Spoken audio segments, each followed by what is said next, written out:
ሰላም ሰላም፣ እንኳን ወደዚህ ቻናል በደህና መጣችሁ። እንግዲህ ይህንን ቻናል ምርጫችሁን አድርጋችሁ ስለመጣችሁ እጅግ አርጌ አመሰግናለሁ። እንግዲህ ወደ ዋናው ጉዳይ ስገባ አሁንም የተማሪዎች መውደቅ ትልቁ የመምህሩ ችግር ነው ብላችሁ ነው እያመናችሁ ያላችሁት። ነገር ግን እናንተ ባሰባችሁት ተቃራኒ ነው። ነገሩ ያለው በእነዚህ በሁለቱ ጉዳዮች ነው። ይህም ማለት ኤጁኬሽናል ኮንሰልታንት እና ወርክ ሜከር ማለት ነው። አንድ አስተማሪ ወይም በማስተማር ዓለም ላይ ያለ የእነዚህ ሁለቱ ጉዳዮች በጥልቀት ካላወቀ በምንም ተአምር የሚሰጠውን ነገር ሁሉ ችግሩ ያንተ ነው የሚለውን ሁሉ ሲቀበል ይኖራል ማለት ነው። እንግዲህ ምስጢሩ ያለው ኤጁኬሽናል ኮንሰልታንት መጽሐፍ ሲቀረጽ መምህሩን በማያሳትፍ መልኩ የተቀረጸ የተማሪዎቹን እድሜ እንዲሁም ደግሞ ከዕለት በዕለት ህይወታቸው ጋር የተቆራኘ መሆኑ ሳይረጋገጥ የተዘጋጀ በመሆኑ ነው። እነዚህ ነገሮች ኤጁኬሽናል ኮንሰልታንቶች እነዚህን መሰረት አድርገው የተቀረጹ መጽሐፍት ባለመሆናቸው በቀጥታ መጽሐፉ እነሱ ባሉት ይወርዳል።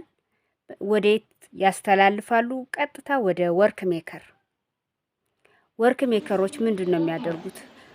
የኤጁኬሽናል ኮንሰልታንት በትምህርት ላይ ያላቸው አስተዋጽኦ ወርክ ሜከሮች በጥልቀት አያውቁትም። ያ ማለት ምንድነው? የወርክ ሜከሮች ስራ አንድና አንድ ፓወር ነው። ስለዚህ የሚሰጣቸውን ነገር ፋንክሽናል እንዲሆን መጽሐፉ በተግባር ላይ እንዲሆን ይደረጋል ማለት ነው። እንግዲህ ይህንን ያልኩበት ምክንያት በተለይ በአንደኛ ደረጃ የቀረቡ የእንግሊዘኛ ማስተማሪያ መጽሐፍ እነዚህ ለዚህ ሰለባ ችግር ተጋላጮች ናቸው። ይህንን ስናገር ዝም ብዬ ከመሬት ተነስቼ አይደለም የምናገረው። ይሄ ማለት ብዙ ነገሮችን ሪሰርቾችን አጥንቻለሁ። ከዛም ባለፈ 6209 ቀናቶች ጨርሶብኛል።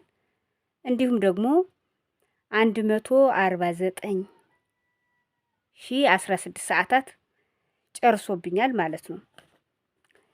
ይህም ሆኖ ሳለ ታዲያ ትልቁ ሚና እየተጫወተ ያለው እነዚህ ኤጁኬሽናል ኮንሰልታንት እና ወርክ ሜከር ናቸው። እነዚህ አካላት የሚያዘጋጁት የማስተማሪያ መጽሐፍ በስራ ላይ መዋል አለበት ተብሎ እየተተገበረ የሚገኘው መጽሐፍ ከሁሉም በፊት የሚመጣውን ውጤት ቀድሞ ያውቁታል። እዚህ ላይ ምንድነው አስተማሪው ከመቶ 1% ቢሆን ነው ተሳተፈ ቢባል፣ ይሄም ደግሞ ውጤታማ ሊሆን አይችልም።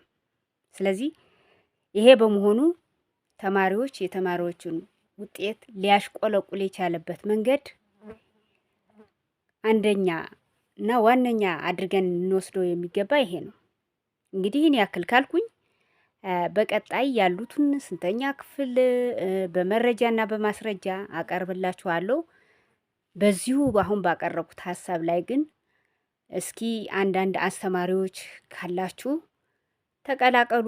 አስተያየት፣ ሀሳብ እንዲሁም ደግሞ ምን መፍትሄ ሊጠቁም የሚችል ነገር ማስቀመጥ ትችላላችሁ። ለዛሬ የያዝኩት ይህንን ነው። በቀጣይ እስክንገናኝ ድረስ መልካም ጊዜ